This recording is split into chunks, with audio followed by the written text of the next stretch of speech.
Assalamualaikum warahmatullahi wabarakatuh. Balik lagi di acara Ruang Mahasiswa, tempatnya mahasiswa berprestasi. Halo Sobat PTNU dimanapun kalian berada. Di sini ditemani saya Karin Nur Aziza dan juga ada salah satu mahasiswa PTNU yang memenangkan juara medali emas dalam acara di Malaysia gitu. Nah, di sini ada Kak Erika sama Kak Putri, sama Kak Sinta. Halo Kak Erika, Kak Sinta. Halo Kak. Halo. Gimana kabarnya? Kabar baik. Baik, Alhamdulillah, sehat ya. Ini berdua lagi di mana nih? Lagi di kampus, Kak. Oke, jawabnya barengan sekali, kompak ya. Lagi di kampus. Kalau boleh tahu nih, mungkin Sobat PTNU belum semuanya mengenal Kak Erika sama Kak Sinta. Boleh dong perkenalan satu-satu Kak Erika dan Kak Sinta, nama lengkap dan juga mungkin mahasiswa semester berapa dan lain sebagainya. Oke, baik teman-teman, perkenalkan nama saya Erika Yomelia, biasa dipanggil Erika, dari Universitas Islam Nahdlatul Ulama Jepara, Prodi Manajemen, Fakultas Ekonomi dan Bisnis semester 7. Oke, baik. Gantian saya. Hai teman-teman, nama saya Sinta Kumala Dewi. Saya dari Unisnu Jepara. Saya mengambil program studi akuntansi dari Fakultas Ekonomi dan Bisnis. Saya sekarang ini semester 7. Oke, Kak Erika, Kak Sinta dari Fakultas Ekonomi Bisnis ya, dari Unisnu Jepara. Kalau boleh tahu nih, sebelum kita tanya-tanya tentang prestasi, boleh dong sedikit diceritakan Unisnu Jepara ini kayak gimana gitu, sekalian promosi untuk teman-teman PTNU di luar sana. Oke, Unisnu Jepara itu merupakan universitas yang ada di desa. Walaupun di desa, tapi kami itu Unisnu itu tidak kalah saing dengan universitas yang lain. Di dalamnya juga terdapat dosen-dosen yang sudah mahir di bidangnya masing-masing dan juga mampu membimbing mahasiswa ke ranah internasional seperti kami ini dibimbing dosen-dosen yang kompeten seperti itu. Oke, kalau boleh tahu ada berapa prodi atau berapa fakultas di Unisnu ini? Fakultas ada Fakultas Ekonomi dan Bisnis, Fakultas Sains dan Teknologi, Dakwah dan Komunikasi, Tarbiyah dan Ilmu Keguruan, Syariah dan Hukum. Oh, begitu, mantap ya. Sudah berdiri berapa lama sih Unisnu? Awalnya dulu Setiano ya? Iya, Setiano tergabung. Awalnya pecah-pecah, ada Setiano, terus ada yang bagian Saintek sendiri, ada yang Raja Hijau atau Fakultas Keguruan yang agama-agama, terus akhirnya pada 2012 itu berubah menjadi Unisnu seperti itu. Oh begitu, jadi memang sejarahnya Unisnu mungkin masih terbilang baru, tapi kalau misalkan ngambil sejarah dasarnya sudah begitu lama dan banyak ya. Oke, Kak Erika, Kak Sinta, mau tanya, Kak Erika sama Kak Sinta ini kan dari prodi yang berbeda ya, manajemen dan akuntansi. Terus kok bisa sih menang dalam acara lomba e-commerce ya? Berarti startup dong? Iya, startup. Oke, itu gimana sih kok bisa jadi juara startup gitu, padahal dari manajemen dan akuntan gitu? Boleh diceritain? Sebenarnya kita itu satu tim terdiri dari 3 orang. Yang satu ada dari Fakultas Sains dan Teknologi, namanya Novi Alfiani. Namun hari ini sedang berhalangan hadir, jadi cuma kita berdua. Untuk ceritanya gimana kita bisa bareng-bareng ke kompetisi internasional, sebenarnya saya sama Sinta kesehariannya itu bareng-bareng terus memang. Oh begitu, memang sudah temenan, sudah soulmate gitu ya? Iya, seperti itulah. Sama-sama membantu dosen, jadi tiap harinya tuh membantu dosen, jadi tiap hari ketemu. Nah terus di program studi saya di semester 5 itu ada mata kuliah namanya e-commerce, memang mata kuliah tersendiri. Salah satunya luarannya adalah menciptakan startup, mock-up bisnis startup. Nah terus saya membuat itu tadi, e-commerce saya dipadu-padankan dengan konsultasi media konsultasi maksudnya.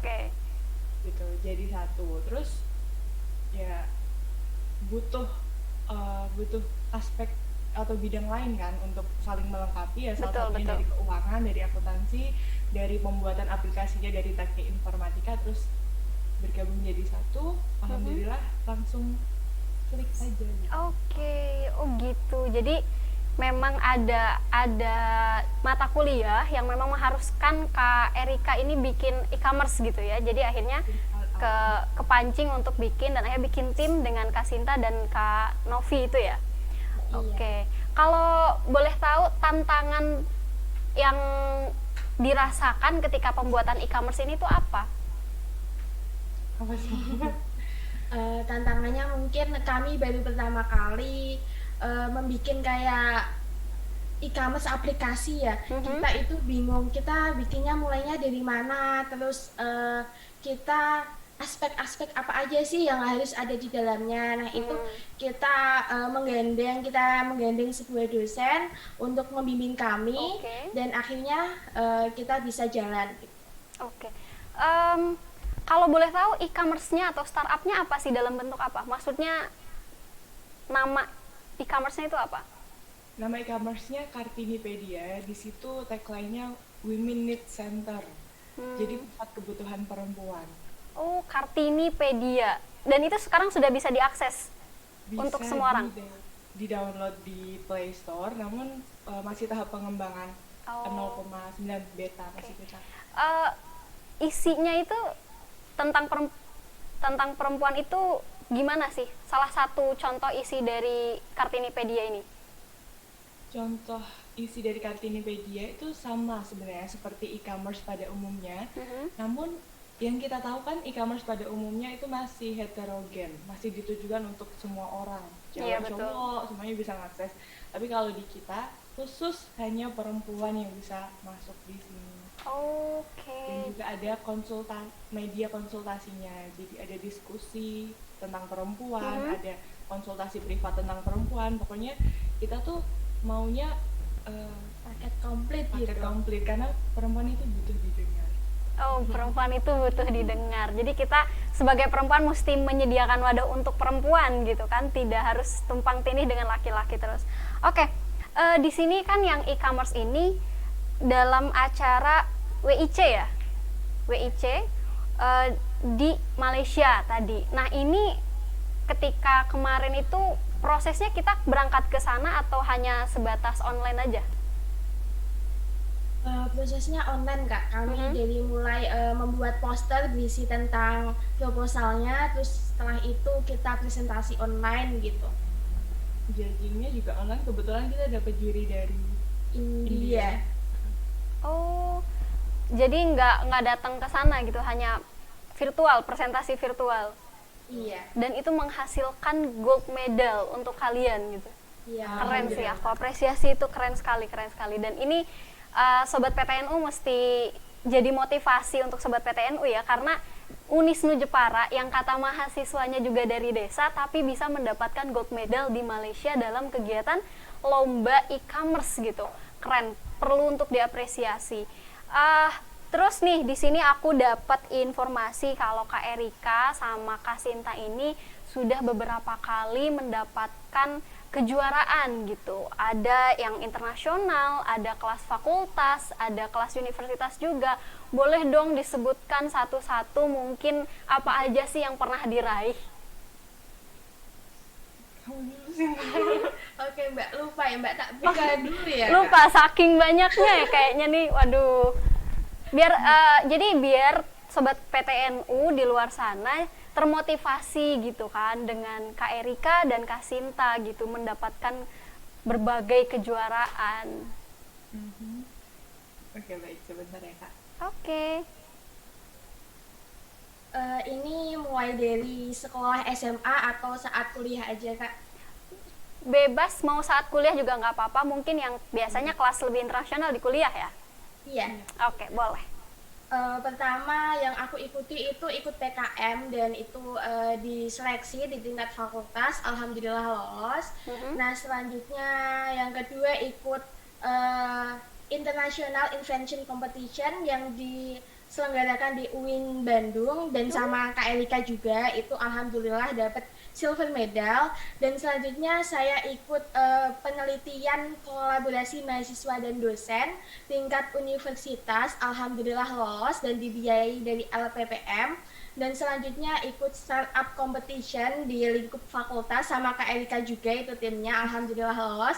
Dan yang terakhir ini ikut yang WC di Malaysia, alhamdulillah dapat emas. Alhamdulillah. Kalau Kak Erika?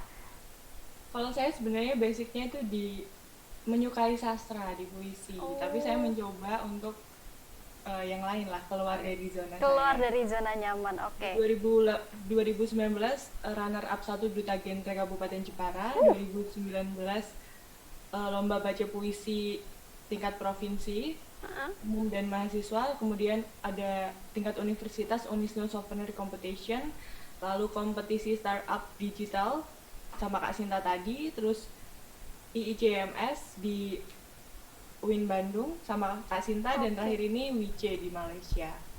Oke, aku tertarik sama Kak Erika. Tadi ada Duta Genre Kabupaten Jepara ya? Betul, runner up 1. Runner up 1. Itu boleh dong sedikit diceritain, karena biasanya kalau di PTNU itu belum ada duta-duta gitu. Nah, boleh dong diceritain sedikit gimana sih kok bisa jadi duta genre gitu. Apalagi ini setingkat kabupaten gitu. Sedikit aja gimana sih biar jadi duta genre itu? Nah, di Duta Genre itu dulu 2019 kan, itu seleksi fakultas dulu, seleksi universitas. Oke. Juara 1, 2, 3 mewakili atas nama PIK, namanya PIK Pikir, itu ke kabupaten. Dan kebetulan saya juara 2 di universitas, lalu ke kabupaten juara 2 juga. Oke, keren sekali ya teman-teman kita dari Jepara ini. Tapi kalau Kak Erika sama Kak Sinta ini sebetulnya skill atau bukan skill, lebih ke hobi apa sih yang sering diminati gitu, kok bisa dapat kejuaraan sekian banyak dan di berbagai bidang? Boleh Kak Sinta dulu? Kalau hobi saya nyanyi, tapi suaranya jelek, jadi Oh, artis kamar mandi. Betul. Jadi saya memilih untuk menulis puisi dan juga berpuisi. Oke, menulis puisi udah ada satu bandel buku isinya puisi karya Kak Erika? Kalau antologi belum ada, tapi menulis di perkumpulan penulis-penulis. Oh iya, oke. Kalau Kak Sinta? Kalau hobi random ya Kak, tapi kalau keseharian yang sering saya buat itu kayak bikin jurnal penelitian, pengabdian, itu saya udah kayak suka gitu. Basicnya di menulis ilmiah. Oke, jadi memang dua-duanya lebih ke basic kepenulisan ya. Iya. Oke, wajar kalau misalkan sekarang mendapatkan beberapa kejuaraan gitu. Keren. Ada kesan tersendiri nggak sih dari setiap kali mengikuti kejuaraan gitu? Maksudnya kesan yang sampai tertanam gitu dalam memori gitu, apa? Untuk khususnya yang ini sih, yang kompetisi internasional ini, karena baru pertama kali kan sampai ke ranah internasional. Tapi dulu pas SMK itu yang pertama kali ke nasional, lomba puisi. Jadi kan itu hobi saya juga kesukaan saya, jadi itu berkesan. Oke. Kalau Kak Sinta? Kalau tantangan tersendiri itu setiap lomba itu kayak membuat pikas sendiri gitu. Kayak yang internasional ini kayak suatu kebanggaan gitu, dapat dijurini oleh dari India, dosen India, terus yang di Bandung itu juri Malaysia, semuanya itu punya karakteristik tersendiri gitu Kak. Setiap lomba itu jurinya beda-beda dalam menanggapi hasil karya kami gitu. Oke.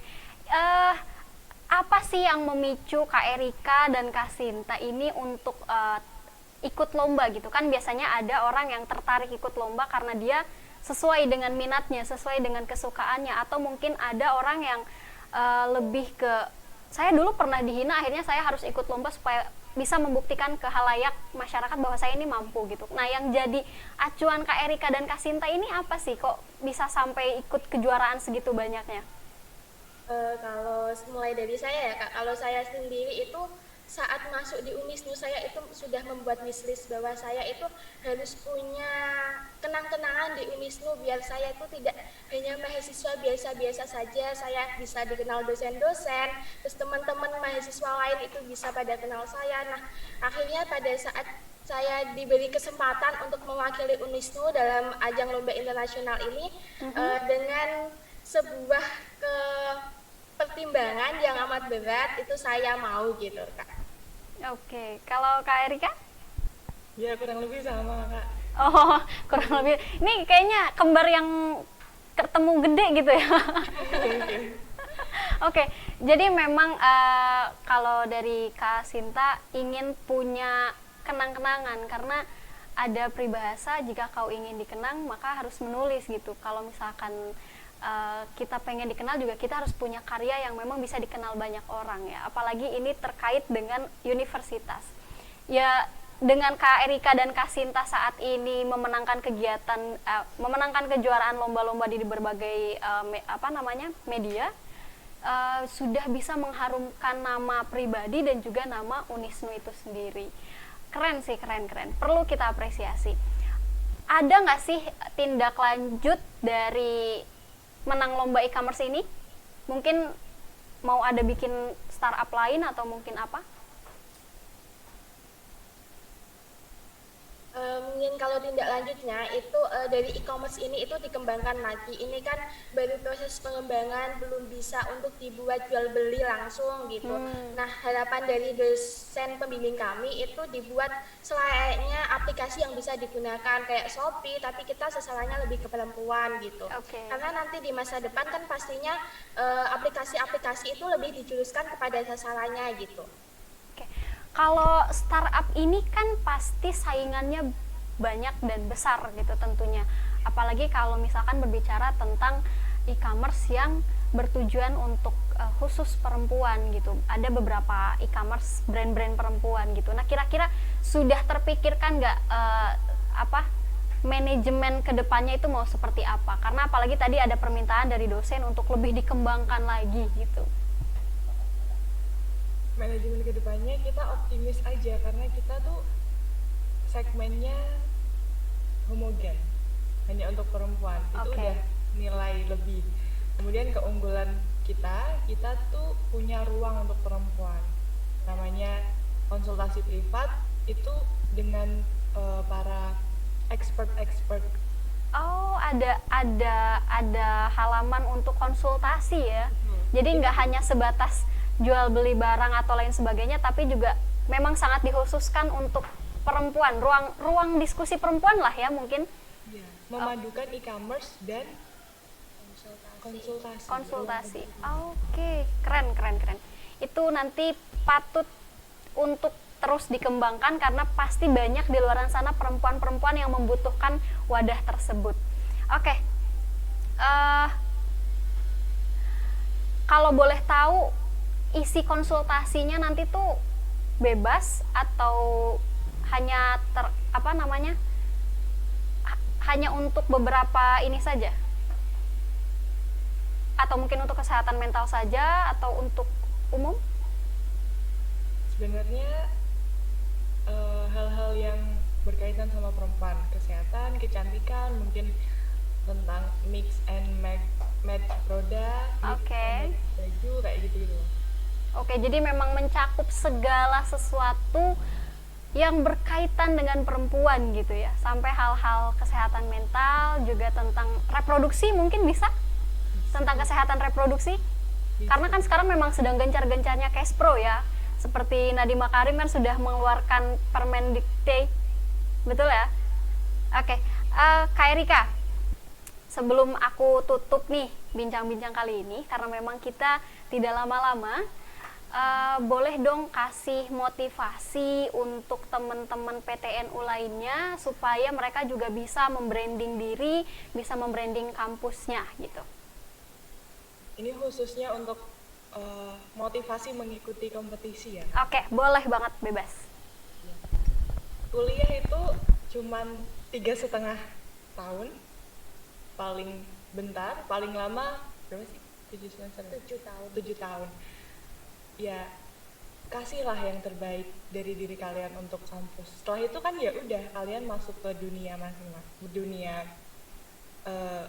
pilihan kalian masing-masing setelah dari perguruan tinggi. Jadi waktu 3,5 tahun sampai 7 tahun itu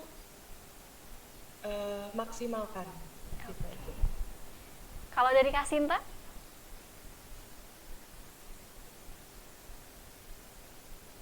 Sama sih dengan Kak Erika bahwa kita manusia itu harus bermanfaat bagi orang lain. Jadi kita itu harus memberikan manfaat semampunya kita, bisa dengan tulisan dan lain sebagainya, gitu aja sih Kak. Oke.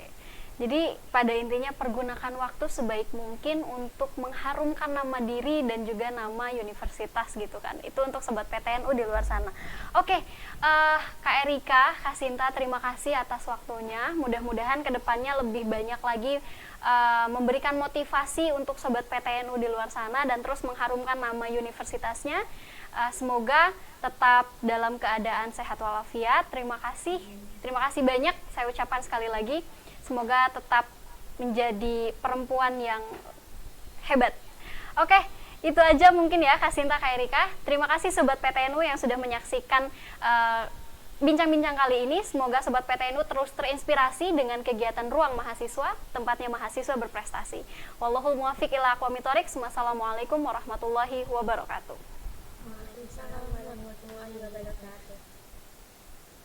Terima kasih Kak Sinta, Kak Erika. Terima kasih kembali. Sama-sama Kak.